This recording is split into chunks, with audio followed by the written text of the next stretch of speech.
Bienvenue pour cette première rencontre d'une série de 7 vidéos autour du thème « Dieu passe chez toi ». Qui n'a jamais eu cette envie secrète que Dieu passe le visiter chez lui? Ce serait assez sympa, non? Qui n'a jamais secrètement fait monter une prière, même s'il ne l'a jamais dit, vers ce Dieu mystérieux et inconnu? À travers cette semaine de Pâques, je vous propose un chemin de réflexion sur la foi, sur ce Dieu caché et inévitablement un peu sur soi-même. Parce que chercher Dieu, c'est un peu se trouver soi aussi. Je suis Olivier Rigaud, je suis pasteur. Pourtant, je ne croyais pas en Dieu, mais j'ai fait l'expérience bouleversante de la Pâque. Mon défi, à travers cette semaine, 7 jours pour que Dieu passe chez toi.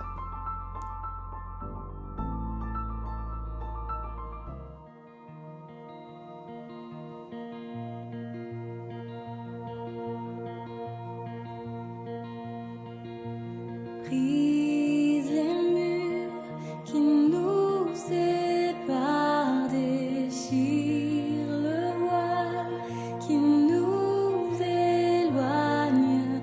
Laisse-moi explorer tous tes mystères.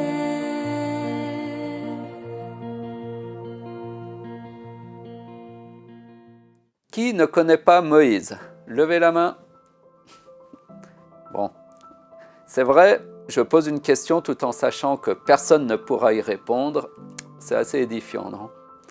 Enfin, c'est l'homme qui a ouvert la mer Rouge en deux et délivra une bande de petits esclaves de l'oppression d'un puissant pharaon de l'Égypte. C'est une histoire juste incroyable, qui fut reprise d'ailleurs par de nombreux cinéastes qui ont vu dans ce personnage une figure mythique du héros, de l'homme qui croit en son destin et qui a su combattre toutes les formes de tyrannie et d'oppression pour obtenir la liberté de son peuple. Ça, c'est un homme, un vrai. Tyrannie et oppression, mais même si c'est au travail ou à la maison, c'est vraiment très actuel cette histoire, dites-moi donc. Oui, le temps passe, mais ne change pas tant que ça au final. Voilà. Pourtant, rien ne laissait présager un tel destin si on considère la naissance de cet enfant et l'enfance de Moïse. En effet, rien que son nom le trahit, Moïse, qui signifie « sauver des eaux ». C'est déjà écrit sur son front que tu es un rescapé, un enfant abandonné dans les eaux et recueilli par des mains étrangères et en plus d'un peuple ennemi à ton peuple. Moïse sera toujours un enfant différent, donc par ses origines, un rescapé de la vie et un étranger chez lui. C'est paradoxal. Encore une histoire assez actuelle finalement que l'on retrouve aujourd'hui. Chez Moïse, il y a certainement un problème d'identité, j'imagine. Il est sûrement tiraillé entre ces deux mamans, ces deux cultures, ces deux peuples, et pire encore, ces deux religions. Ça, c'est le summum. Et ce qui devait arriver, forcément, arriva. Un jour, Moïse s'interposa pour défendre un esclave hébreu qui était maltraité et il tua le gardien égyptien, l'oppresseur. En prenant la défense de son frère esclave, il tua son frère égyptien et finalement trahit sa famille adoptive. Ce n'est même pas le destin, c'est presque logique que ça se termine mal, cette histoire.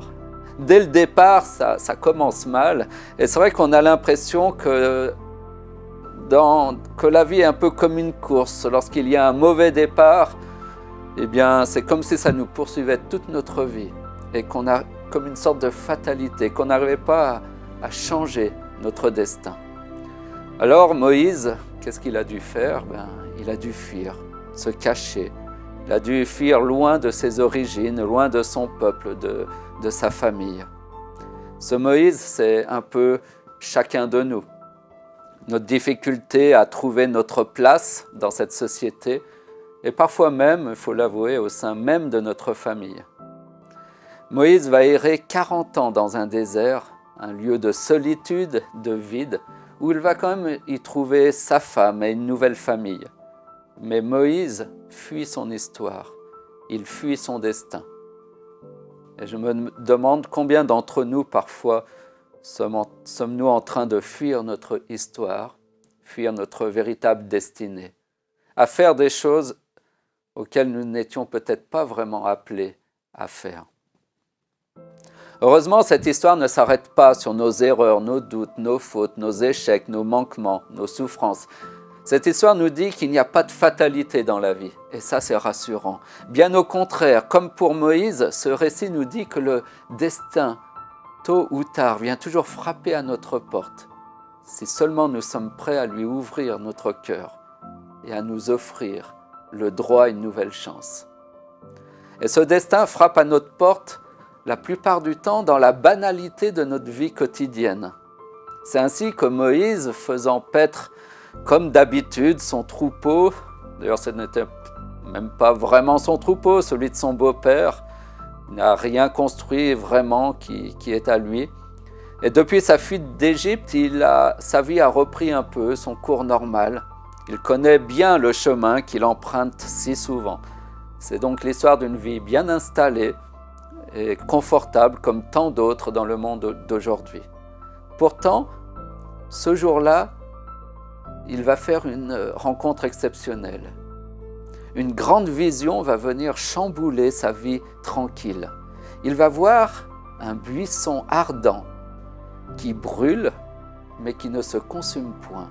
Étrange vision à laquelle Moïse assiste. Alors, étonné, il se détourna de ce chemin pour voir cette vision extraordinaire.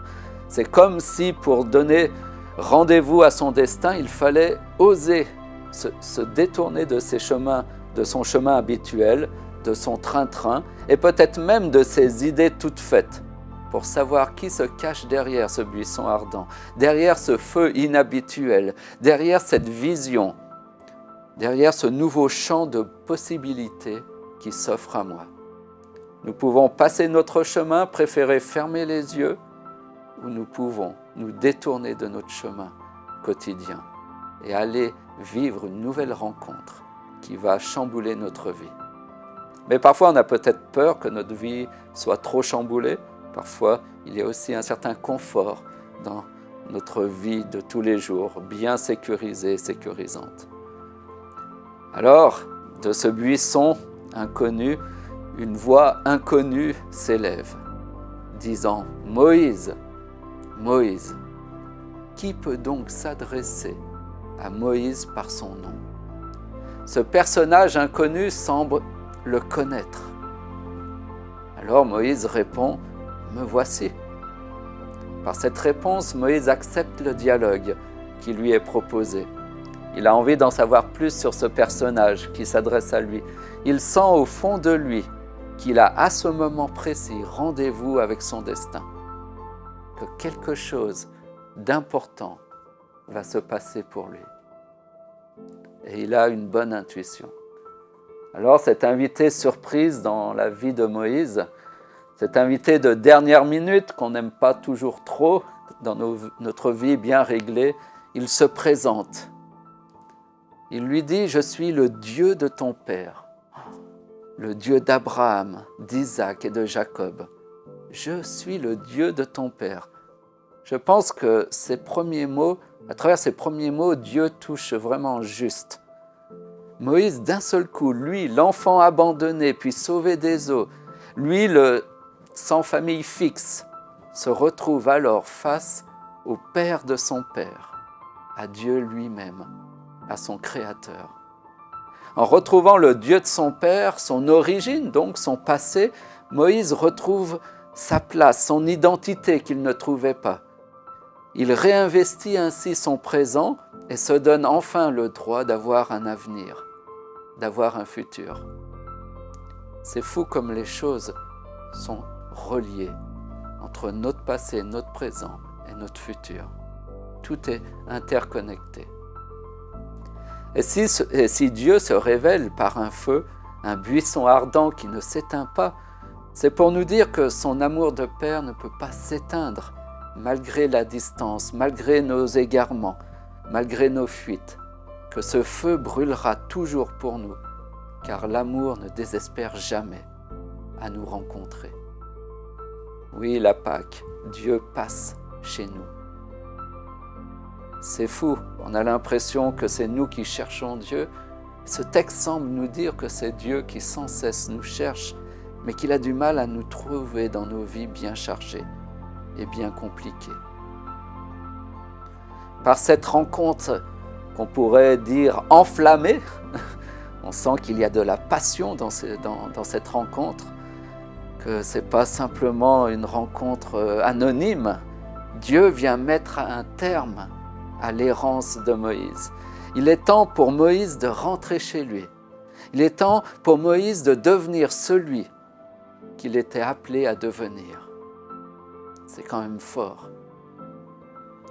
Devenir celui auquel nous étions appelés à devenir, à être.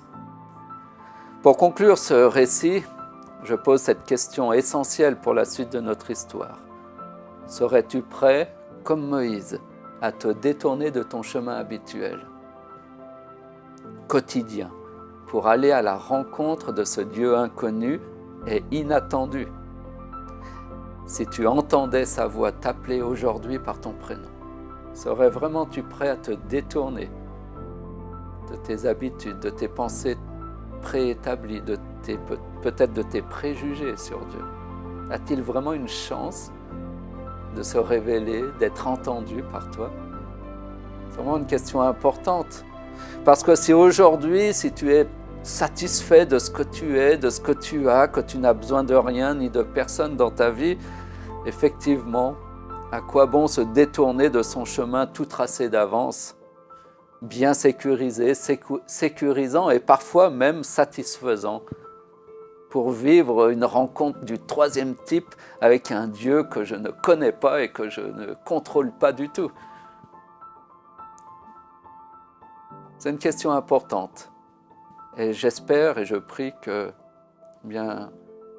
chacun de vous puissiez laisser une porte au moins entr'ouverte à Dieu, au moins entr'ouverte. Je sais que l'idée même d'un Dieu pour notre société est un choc, je ne me fais pas d'illusions. C'est même presque impoli d'en parler. À l'heure de la science, de la modernité, de la technologie, pourquoi encore parler de ce Dieu, de ces vieilles légendes? Quoi, toi, un homme si intelligent et si brillant comme moi, comment peux-tu croire en ces légendes et ces fables? Je connais bien cela parce que moi-même j'ai grandi dans une famille, une patrie, une culture qui n'admet pas l'idée de Dieu, qui est perçue même, l'idée de Dieu est même perçue comme une faiblesse. Qu'est-ce qui ne va pas dans ta vie? Pourquoi tu as besoin de Dieu?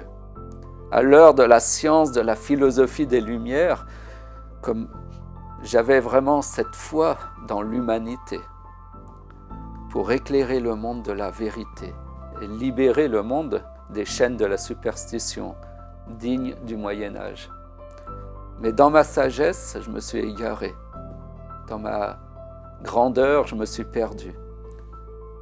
Je ne trouvais pas ma place, la vie était un désert sec et aride où les fêtes entre copains permettaient d'oublier un temps la condition tragique de l'être humain qui ne sait pas trop qui il est, où il va, d'où il vient.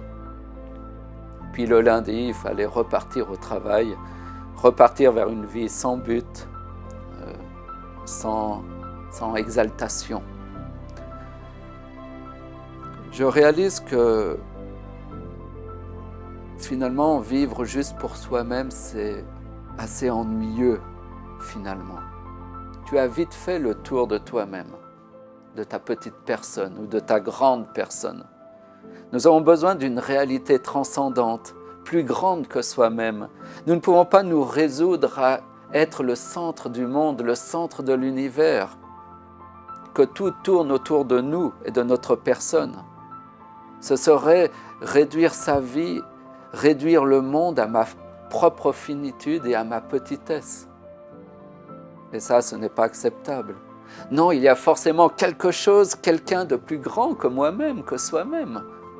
Sinon, ce serait une tragédie que l'univers se résume à moi, à nous. On a renié notre dimension spirituelle, on nous a vendu un rêve matérialiste, du tout de suite, de la vie facile et sans contrainte, de la course vers toujours plus. Et on s'est perdu en route, on a oublié à force d'avoir et d'accumuler, on a oublié d'être, d'exister vraiment. Mais qu'est-ce que je suis vraiment en train de faire? Où est-ce que je vais? Ce sont des questions importantes, existentielles. Alors dans la vie, au cœur de notre train-train quotidien, il y a toujours une voix qui cherche à se faire entendre au détour d'une rue, d'une rencontre, d'une vidéo peut-être comme celle-ci, où Dieu appelle et interpelle. Olivier, Olivier, où es-tu? Que fais-tu? Que deviens-tu? C'est à 20 ans, au détour d'une rencontre et au cœur d'une nuit, qu'à mon tour, je vais vivre cette expérience extraordinaire, cette rencontre avec mon buisson ardent. Mais la suite de l'histoire pour la prochaine vidéo.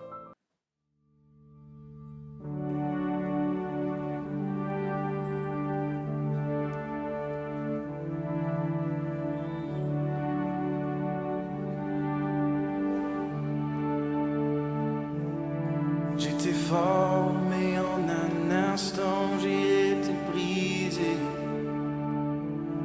J'étais fidèle, mais imprévisible par moments. J'ai tenté de tout porter, mais tout s'est effondré, touchant le sommet et le fond de la vallée. J'ai résisté, j'ai lutté avant de m'abandonner, m'égarant et me retrouvant à genoux, gaspillant tant de bonté jusqu'à en être vaincu. Et chaque fois que je reviens de tu es là.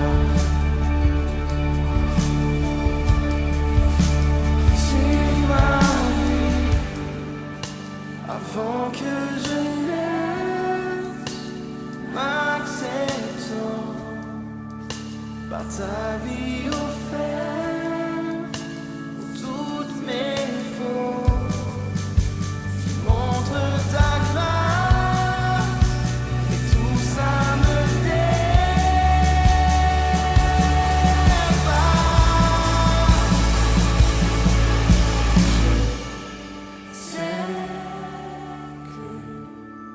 Je ne mérite pas ce genre d'amour.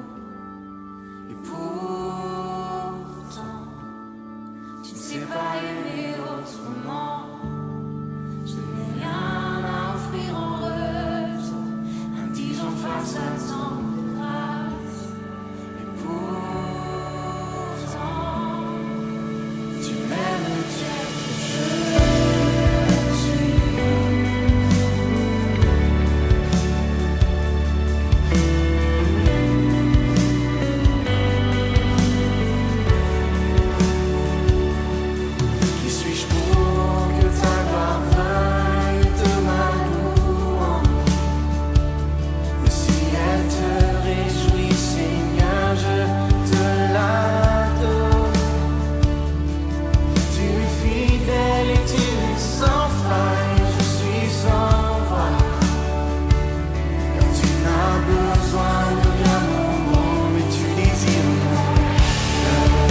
après cette réflexion et ce temps de louange, je voudrais vous proposer un temps de partage en famille, un temps assez court de 6 minutes, mais vous pourrez, si vous le souhaitez, continuer après la prière finale.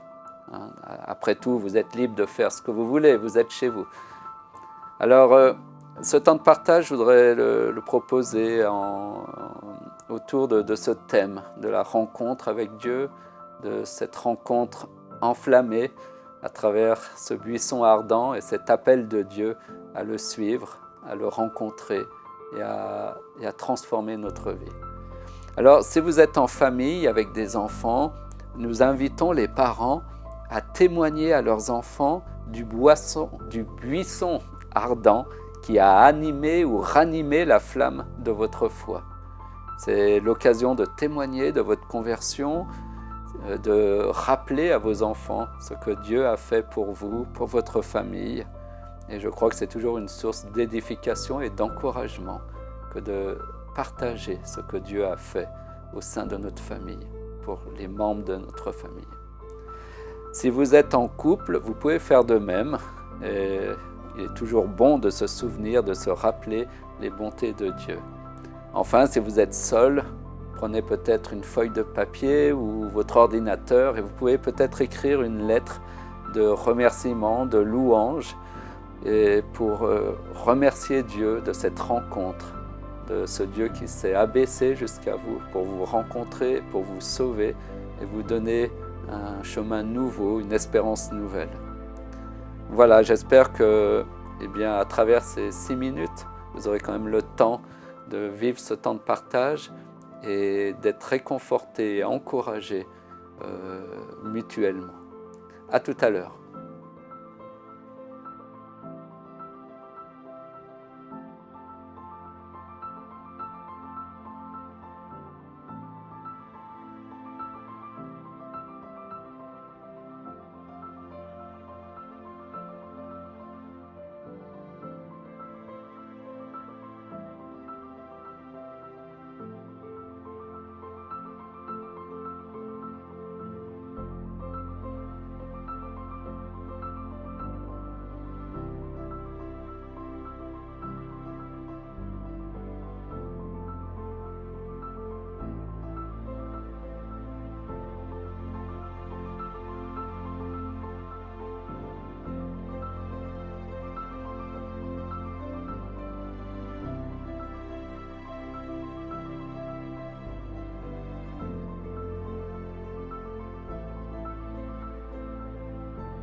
Merci pour votre présence, votre soutien qui fait chaud au cœur.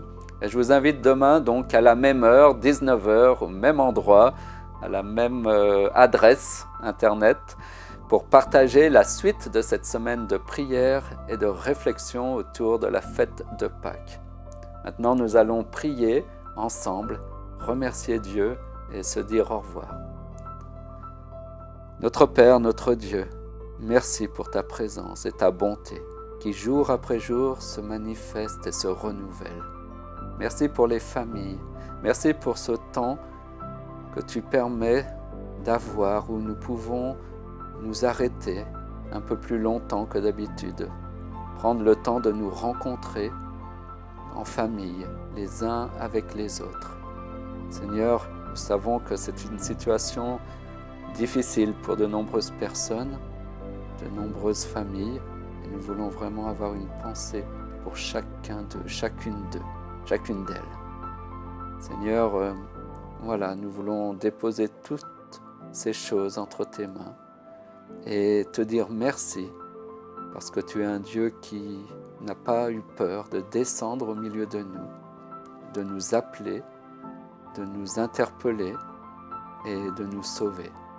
Seigneur, que tu puisses nous fortifier à travers ce temps de prière, à travers cette semaine, que nous puissions vraiment te la consacrer pleinement et vivre un temps de renouveau spirituel, comme au temps de Josaphat, de Josias, qui crurent en toi, qui placèrent leur confiance en toi et qui ont vraiment désiré de tout leur cœur chercher ta face et ta présence et rétablir un culte d'adoration authentique et vrai pour toi.